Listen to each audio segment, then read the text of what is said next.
Fala galera, tudo bem com vocês? Hoje nós vamos falar aí sobre os resultados do terceiro trimestre da empresa Fras-le, né, que é negociada aí na Bolsa de Valores pelo ticker FRAS3. Mas antes da gente ir para o nosso conteúdo, vou pedindo para você curtir, comentar e compartilhar esse vídeo. E se você ainda não é inscrito no canal, inscreva-se. E também quero lembrar que esse vídeo não se trata de recomendação de compra, venda ou manutenção do ativo aqui apresentado. Dando continuidade, como eu disse, nós vamos falar um pouco sobre o resultado do terceiro trimestre de 2023 da Fras-le, uma empresa que vem, mostrando aí um grande crescimento desde ali do final de 2019, onde a empresa praticamente triplicou aí os seus resultados. Então a gente vai dar uma olhadinha nos números que ela entregou, números esses que no terceiro trimestre acabou sendo aí um pouco menores do que o segundo, mas veio melhores aí do que o mesmo período do ano anterior. Mas vamos seguir aqui o vídeo e vamos dar uma olhadinha o que aconteceu aí no terceiro trimestre da Fras-le. Vamos começar aqui dando uma olhadinha no guidance, na projeção de resultados da empresa. Eles tinham aqui uma receita líquida consolidada entre 3,3 e 3,7 bilhões de reais. Eles mantiveram aí esse valor e eles realizaram aí até o momento, nesses 9 meses de 2023, 2,6 bilhões de reais. Então provavelmente eles vão fechar aí o fim do ano dentro da meta de receita líquida consolidada. Nas receitas de mercado externo, eles projetam em algo entre 230 milhões e 280 milhões de dólares. E até o momento eles já realizaram aí 209 milhões de dólares. Então eles vêm ali seguindo um ritmo que eles vão conseguir entregar as projeções que estão dentro aí do guidance. Houve aqui uma pequena mudança no guidance em relação à margem EBITDA que eles pretendiam entregar.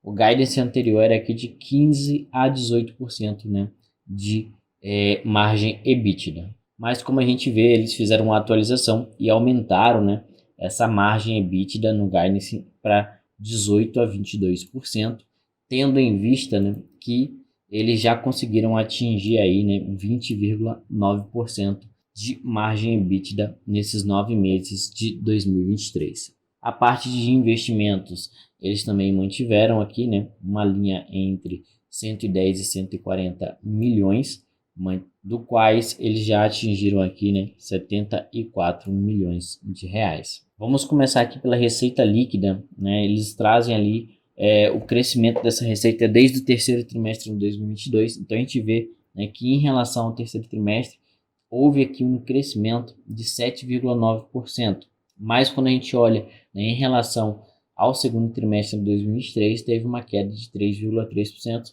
só que aqui no consolidado dos 9 meses a gente vê aí um aumento nessa receita líquida de 14,5%. A receita líquida da empresa ela é dividida da seguinte forma: 88% da receita hoje ela é advinda da parte de reposição e 12% é advinda aí da parte de montadora. Então basicamente a reposição de peças hoje é o que traz aí a maior parte da receita da empresa. Outro ponto importante para a gente olhar aqui é em relação a quais os segmentos de atuação da empresa que trazem os resultados.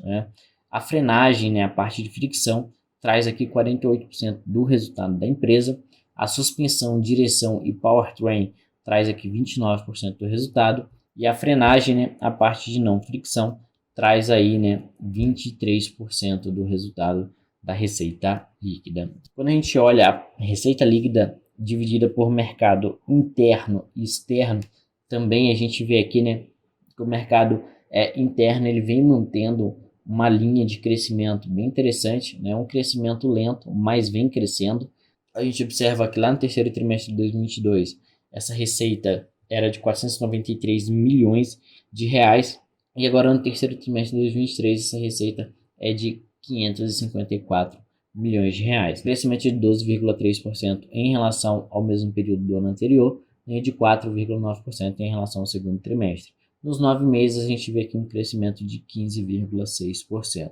No mercado externo A gente vê também aqui um crescimento, né, em relação ao terceiro trimestre de 2022 de 8,8%, mas a gente vê, né, que é uma receita que acaba sendo mais volátil.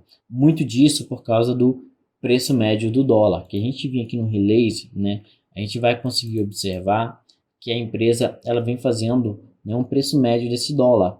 E se a gente comparar o terceiro trimestre de 2023 com o terceiro trimestre de 2022, a gente vai ver que teve uma queda aqui, né, de 7% na questão do preço médio. Lá no terceiro trimestre de 2022, o preço médio do dólar que a empresa conseguiu foi 5,25 e agora em 23 foi de 4,88. Então isso faz com que a receita acabe diminuindo, né? Mesmo que eles tenham conseguido um maior volume, pelo fato na hora de fazer a conversão para o real, eles acabam perdendo um pouco aqui, já que o preço médio ficou abaixo dos R$ 4,88 por cada dólar.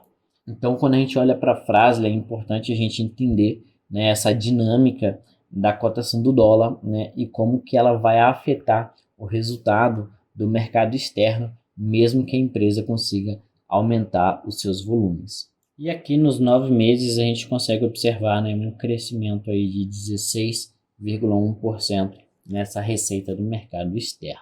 Só lembrando, né, que esse valor aqui de 209 milhões em dólar, né, o que daria aproximadamente ali 1 bilhão de reais, né, que a gente somando aqui com esse 1,6 bilhões de reais daria ali os 2,6 bilhões de receita líquida que a empresa fez aí, né, dentro desses 9 meses de 2023. Quando a gente olha para o EBITDA, né, e para o lucro líquido, olhando aqui primeiro para o EBITDA, a gente vê que em relação ao mesmo período do ano anterior, a empresa teve aqui um crescimento de 37,9% no seu EBITDA.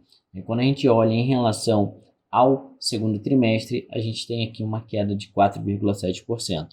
E a empresa ela vem crescendo a sua margem, né? A margem lá em 2022 foi bem menor, era na casa, né, de 14% a 18%, e esse ano a empresa conseguiu melhorar essa margem ali para uma média de 21%, né, e vem mantendo essa média. Tanto que a gente olhando aqui, né, no consolidado dos 9 meses, a gente vê que um crescimento de 53,6% no EBITDA da empresa, né, saindo de 369 milhões de reais para 566 milhões de reais aí em 9 meses, e, né, aqui uma margem de 16% para uma margem de 21,4%.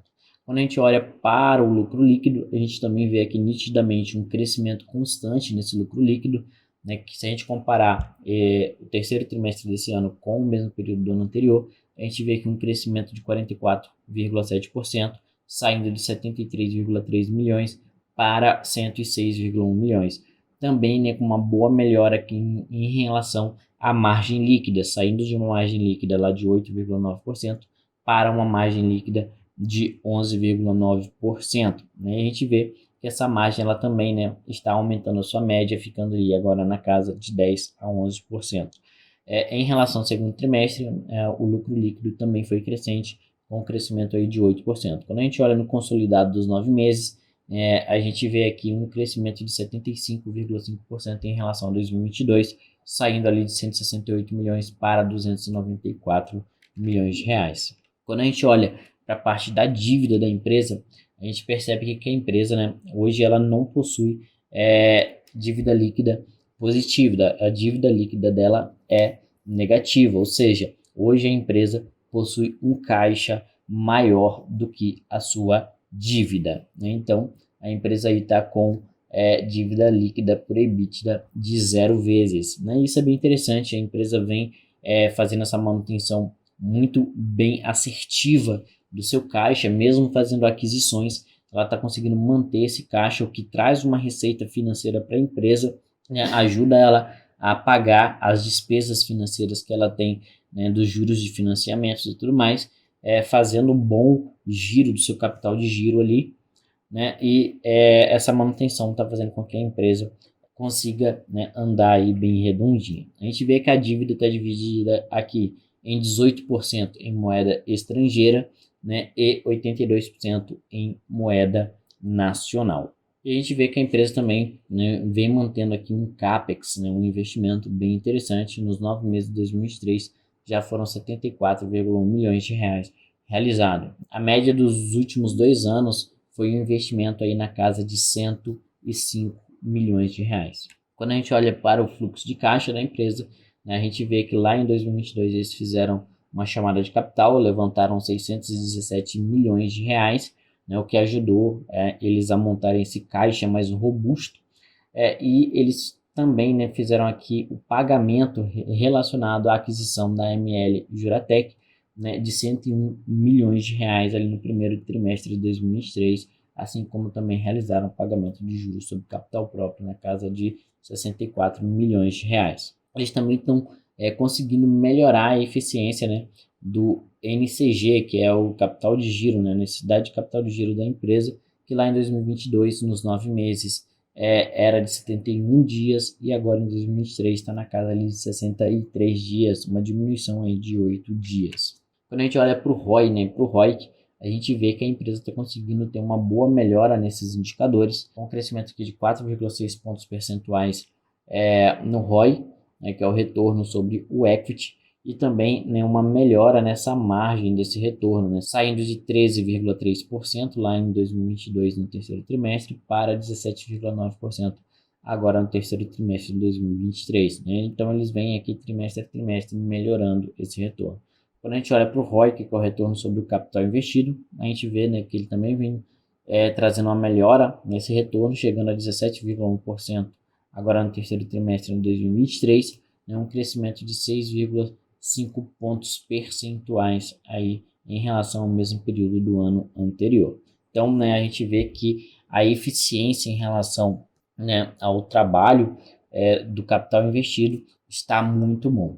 Agora a gente vai aqui no site Análise de Ações para a gente dar uma olhadinha, né, aqui nos indicadores que a empresa está apresentando hoje. Né? O preço aí na casa de R$ 16,30, uma valorização nos últimos 12 meses de 48%.